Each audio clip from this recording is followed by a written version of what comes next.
Hello बच्चों, तो स्वागत है अपने चैनल में। और आज हम डिस्कस करने वाले हैं क्लास 10th का एक न्यू टॉपिक है।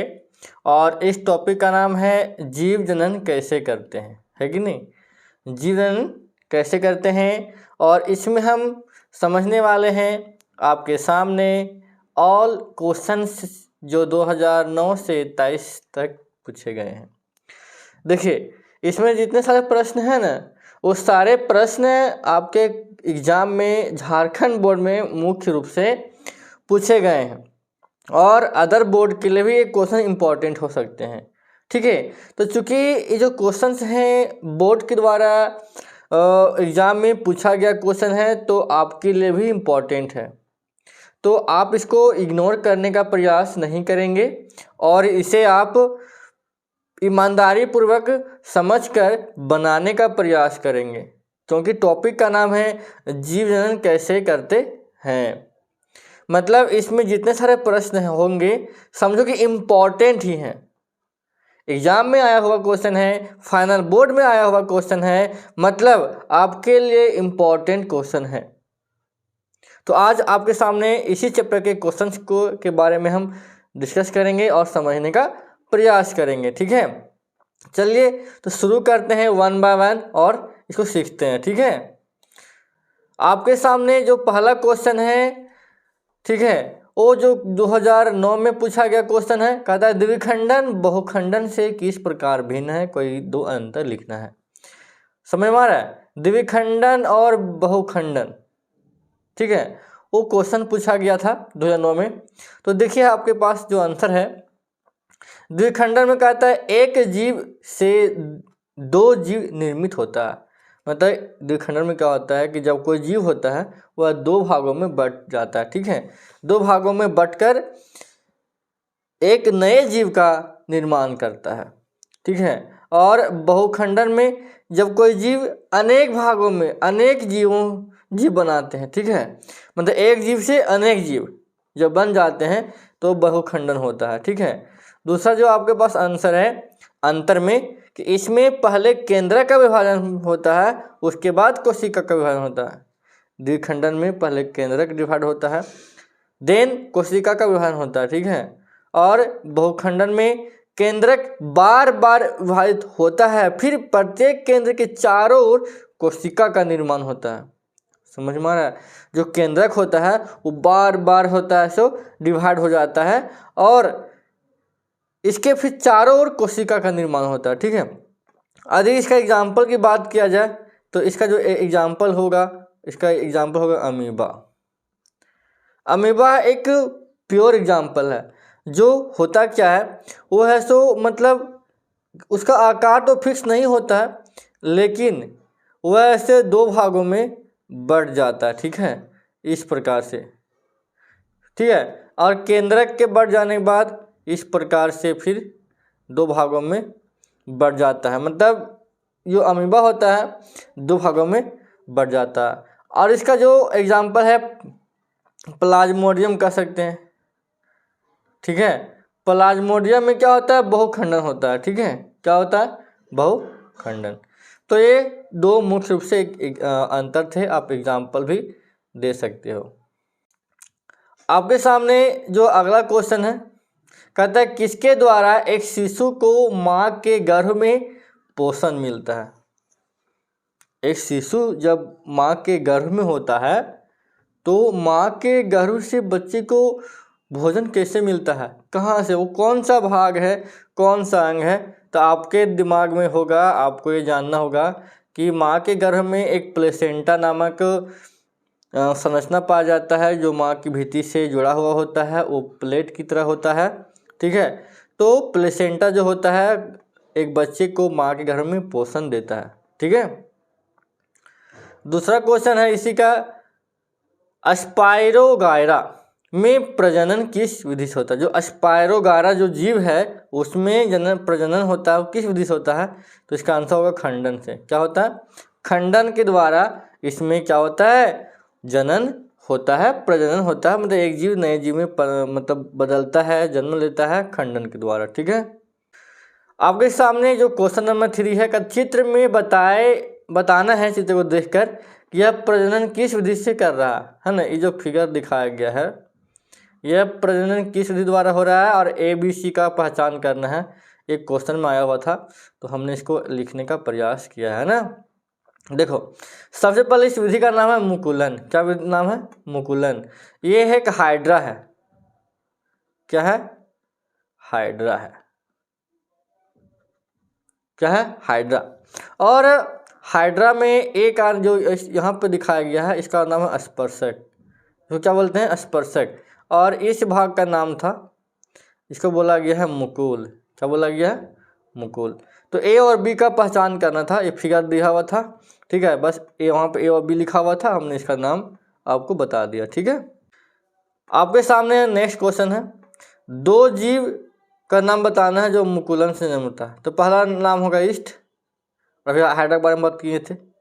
तो ईस्ट और ईस्ट कैसे होता है? इस प्रकार से होता है, ठीक है। यहाँ पे इस प्रकार से मोटा मोटी समझ जाओ। तो इस ए भाग है से नए जीव में बदलता है। तो जो ईस्ट होता है, हाइड्रा होता है, वो हाइड्रा और ईस्ट दोनों में मुकुलन के द्वारा जन्म होता है, एक नए जीव का जन्म होता है। यहाँ फिगर दिखाया गया, बोल रहा ABCD का पहचान करना है। तो ये हमारा ए था, जिसका नाम है परागकण। ये हो गया वर्तिकाग्र, ये हो गया नर युग्मक, और ये हमारा था अंडाशय। इन चारों का नाम लिखना था, फिगर छापा हुआ था। तो इस चारों का नाम क्या होगा? स्पर्शक, परागकण, वर्तिकाग्र, नर युग्मक, है कि नहीं। आपके सामने जो क्वेश्चन है 6 नंबर क्वेश्चन, कहता प्रत्येक में एक जीव का नाम बताना है। कहता द्विखंडन का नाम बताना, जिस मतलब द्विखंडन विधि द्वारा जिस जीव का में मतलब होता है जनन, उसका नाम है अमीबा। और बहुखंडन में प्लाज्मोडियम। अभी हम क्वेश्चन डिस्कस किए थे तो इसका एक क्वेश्चन डाल दिया था, द्विखंडन से होने वाले जीव का नाम अमीबा और बहुखंडन से प्लाज्मोडियम, है कि नहीं। आगे का क्वेश्चन है, कहता है कि मादा में निषेचन कहाँ होता है बाबू। बहुत ही मतलब क्वेश्चन इंपॉर्टेंट ही है, मतलब बहुत ही रेयर लोग भूल जाते हैं। सबका मन करता नहीं गर्भाशय में होता है, शरीर योनि में होता, नहीं। मादा में जो निषेचन होता है वो फैलोपियन ट्यूब में होता है। कहाँ होता है? फैलोपियन ट्यूब में होता है। इतना दिमाग में आप रखिएगा, ठीक है। फैलोपियन ट्यूब में ही निषेचन होता है और निश्चित होकर फिर गर्भाशय में आता है। तो वहाँ पे ऐसे बेबी का है सो विकास होता है, ठीक है। आगे है चित्र में अवलोकन करना। इस चित्र को देखो, बताना है। कहता चित्र में कौन सा प्रक्रम दिख रहा है? कायिक प्रवर्धन। कौन सा प्रक्रम है? कायिक भागों से इसमें प्रजनन हो रहा है। कहता है कि ये जो यहाँ पे नाम लिख दिए हैं, यहाँ पे प्रश्न का चिन्ह का मतलब साइन था, तो बताना था इसका नाम क्या है। इसका नाम था कलिका। क्या नाम है? कलिका। इस भाग का नाम क्या है? कलिका, ठीक है। देखो ये ईस्ट है, अभी हम बात किए थे, ये ईस्ट है। तो ईस्ट में कैसे कैसे यहाँ से एक उभरा, थोड़ा सा बड़ा हुआ, फिर ये है से एक नए जीव में बदल जाएगा। तो कहता है ईस्ट में कौन सी विधि का में से अलैंगिकन हो रहा है? ये भी बताए थे मुकुलन के द्वारा। मुकुलन के द्वारा ऐसे एक मुकुलन हो गया ईस्ट में और हाइड्रा में होता है। तो अभी हम ईस्ट के बारे में बात किए, तो इसमें ईस्ट के माध्यम से मतलब एक ईस्ट जीव है और इस जीव में मुकुलन के द्वारा जनन होता है, ठीक है। प्रजनन होता है, एक नए जीव में बदलता है। अब क्वेश्चन नंबर 10 कहता है कि चित्र को देखो, निरीक्षण करो और आंसर दो। कहता चित्र क्या दर्शाता है? कहता अमीबा में द्विखंडन। इस चित्र को देख के आपको क्या मतलब दिख रहा है? अमीबा में द्विखंडन हो रहा है कि नहीं। चित्र में प्रदर्शित घटना का परिचय देना है। देखो अमीबा में सबसे पहले केंद्र का समसूत्री विभाजन हो रहा है। हम देखो यहाँ से एक केंद्र हुआ, बदला, ये 2 भाग में बढ़ जाएगा, एक फिर 2 भाग बढ़ने के बाद फिर एक नए जीव में बदल जाएगा, है कि नहीं। तो इस प्रकार से इसमें हो रहा है जनन। कहता प्लाज्मा झिल्ली चारों ओर घूमता रहता है और धीरे धीरे यह अपने शरीर के 2 भागों में बांट लेता है। मतलब एक 2 भागों में बढ़ जाता है और एक नए जीव में परिणत हो जाता है, ठीक है। आगे क्या कहता है? कहता है चित्र को देखो, एक फिगर दिखाया गया है, चित्र में को देख के आंसर देना है। चित्र में किस जंतु का जन्म हो रहा है बाबू? तो इस जंतु का नाम है प्लेनेरिया। क्या नाम है? प्लेनेरिया। क्या नाम है? प्लेनेरिया। यह अलैंगिक जनन का कौन सा विधि है? तो पुनरुद्भवन। कौन सा? पुनरुद्भवन। माने एक जीव का हो रहा है, अपने भागों को काट काट के तोड़ तोड़ के हर प्रत्येक भाग क्या हो रहा है? एक नए जीव में बदल जा रहा है। विधि का वर्णन क्या करना है? प्लेनेरिया अपने कायिक भागों से जनन करता है। यदि किसी कारण से जीव टूट जाता है तो यह प्रत्येक भाग एक नए जीव में परिवर्तित हो जाता है। बस सिंपल सा आंसर देना। साइंस में एकदम टू द पॉइंट आंसर देना है, टू द पॉइंट आपको नंबर मिल जाएगा। आपको ना आगे सोचना ना पीछे सोचना, बस to the point 2 line 3 line का आंसर होता है। जो 5 नंबर में क्वेश्चन पूछता है जो लॉन्ग होता है उसका आंसर लंबा होता है। बाकी सारे क्वेश्चन का जो आंसर होता है ना बहुत छोटा छोटा, बस इको से समझने का मतलब थोड़ा सा फिर होता है। आगे का जो क्वेश्चन है कहता है एकल जीव प्लाज्मोडियम में किस विधि से जनन हो रहा है? ये फिगर दिखाया गया, ये प्लाज्मोडियम का फिगर है। तो इसमें कौन सा विधि हो रहा है? ये बताए थे बहुखंडन। प्लाज्मोडियम में क्या होता है? बहुखंडन विधि से जनन होता है। ऐसे तो यहाँ पर भी दिखाया गया है। ये किस फिगर का है? अस्पायरोगारा। किसका है? अस्पायरोगारा। चित्र में क्या दर्शाता है? अस्पायरोगारा में खंडन हो रहा है। ठीक है, क्या हो रहा है? खंडन हो रहा है। ये फिगर क्या हो रहा है? खंडन अस्पायरोगारा में। चित्र में दर्शाया गया प्रक्रम बताना, इससे क्या लाभ है? तो इस विधि में प्रत्येक भाग टूटकर वृद्धि करता है और एक नए रूप में एक नए जीव में विकसित हो जाता है। बस सिंपल सा आंसर देना है, ठीक है, ज़्यादा हार्ड आंसर नहीं देना है। आगे क्वेश्चन है, समझना। बहुकोशिक जीवों को जनन के लिए अपेक्षाकृत अधिक जटिल विधि की आवश्यकता होता है। जो बहुकोशिकीय जीव होते हैं उनको जनन के लिए बहुत ही जटिल विधि का सहयोग लेना पड़ता है, सहारा लेना पड़ता है। तो इसमें ऐसा क्यों होता है ना, से पूछ रहा। कहता देखो समझना, एक कोशिकीय जीवों में जनन अलैंगिक विधि द्वारा होता है। जो एक कोशिकीय जीव होते हैं उसमें जो जनन होता है अलैंगिक विधि द्वारा होता है, क्योंकि इस विधि में एक ही जनक जीव जनन में भाग लेते हैं। मतलब एक कोशिका जीव में या तो नर भाग लेता है या तो मादा भाग लेता है, और इनके जीवों में विभिन्नताएं होने की संभावनाएं कम होता है, क्योंकि एक ही जीव भाग ले रहा है, 2 जीव तो भाग नहीं ले रहा है। तो एक जीव जब भाग ले रहा है तो मात्र मतलब उसमें जो डिफरेंस होने का जो संभावना है, अंतर होने का संभावना बहुत कम हो रहा है। लेकिन कहने का मतलब, लेकिन विभिन्नताएं तभी होगी जब डीएनए में कोई त्रुटि होगी। और विभिन्नताएं कब होगी? जब डीएनए में कोई त्रुटि होगी। अभी हम एक उसके बारे में बात की, अब समझना। कहता है बहुकोशिकीय जीवों में क्या होता है? जनन है तो 2 जीव भाग लेते हैं। कितने जीव? 2 जीव, नर और मादा। तथा डीएनए का एक सेट संतति को प्रदान करता है, जिससे संतति में भिन्न भिन्न लक्षणों का समावेश हो जाता है। मतलब जो डीएनए होता है, एक डीएनए नर से आता है, एक डीएनए मादा से आता है, मतलब एक माता की तरफ से एक पिता की तरफ से। ठीक है, तो माता पिता के गुणों का स्थानांतरण एक पीढ़ी से दूसरी पीढ़ी में होता है। ये संतति प्राकृतिक चयन के कारण विभिन्नताएं प्रगति करती है और पर्यावरण के अनुकूल हो जाती है। और इन जीवों में शारीरिक संरचना बनावट अलग अलग होता है, प्रत्येक कार्य हेतु अलग अलग अंग होते हैं। तो बहुकोशिकीय जीव में सिंपल सा आंसर समझना है कि एक कोशिकीय जीव में जनन के लिए एक जीव भाग लेता है, ठीक है, और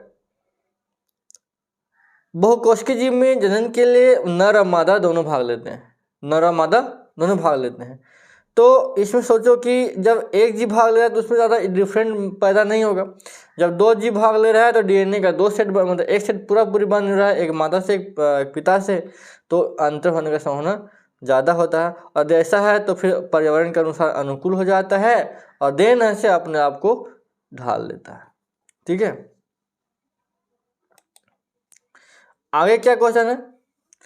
कहता है कि एक उभयलिंगी का नाम बताना। उभयलिंगी माने जिसमें नर और मादा दोनों होते हैं, तो केचुआ हो जाता है। तारामीन भी एक उभयलिंगी का नाम है, पिताग्रिव भी एक उभयलिंगी का नाम है। तो आपको एक ही आंसर देना है, हमने 3 दे दिया है, आपकी सुविधा के लिए, कोई दिक्कत नहीं है। मानव में वृषण का क्या कार्य है? तो पहला कार्य है शुक्राणु का निर्माण करना, सिंपल जानना, शुक्राणु का निर्माण करना। और दूसरा, टेस्टोस्टेरोन हार्मोन का स्राव करना, ये मानव वृषण का कार्य है। ठीक है, आगे क्या कहता है समझना। कहता है एक ऐसा जीव जिसमें बाह्य निषेचन होता है। एक ऐसा जीव का नाम बताना है जिसमें बाह्य निषेचन होता है। तो मछली में बाह्य निषेचन होता है, स्टार फिश में होता है। ठीक है, आगे है किसमें मुकुल द्वारा जन्म होता है। मुकुल हाइड्रा के द्वारा, किसमें, हाइड्रा में। ये चारों ऑप्शन में से हाइड्रा इसका आंसर होगा, है ना। आगे कहता है कि एड्स रोग किसके कारण होता है। एड्स रोग जीवाणु से, विषाणु से, फंगस से, प्रोटोजोआ से। इसका आंसर होगा विषाणु से। ठीक है, विषाणु के द्वारा एड्स होता है। आगे कहता है कि परागकोश में होते हैं। परागकोश में क्या होता है, बाध होता है, अंडाशय होता है, अंडक होता है, परागकण होता है। तो परागकोश में परागकण होता है। क्या होता है, परागकण होता है। ठीक है, आगे कहता है कि पूर्ण विकसित अंडाशय क्या कहलाता है। जो जब अंडाशय पूरा विकसित हो जाता है तो क्या कहलाता है, फल कहलाता है, बीज कहलाता है, बीजांड कहलाता है, कोई नहीं। इसका आंसर होगा फल। क्या कहलाता है, फल। और आगे क्वेश्चन है परागकोश में क्या होते हैं। तो परागकोश में परागकण होते हैं। ये क्वेश्चन दोबारा रिपीट किया गया 2023 में। ठीक है, और लास्ट क्वेश्चन हमारे पास ये रहेगा कि मानव में निषेचन कहाँ होता है। हम डिस्कस किए थे, गर्भाशय में, योनि में, अंडाशय में, फैलोपियन ट्यूब में। इसका आंसर होगा फैलोपियन ट्यूब में। समझ में आया।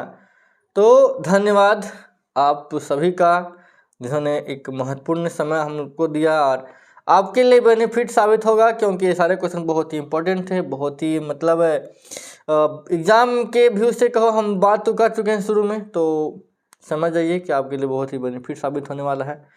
तो चलिए शुरू करेंगे फिर नए लेक्चर में, अगले वीडियो में। तब तक के लिए धन्यवाद। जय हिंद।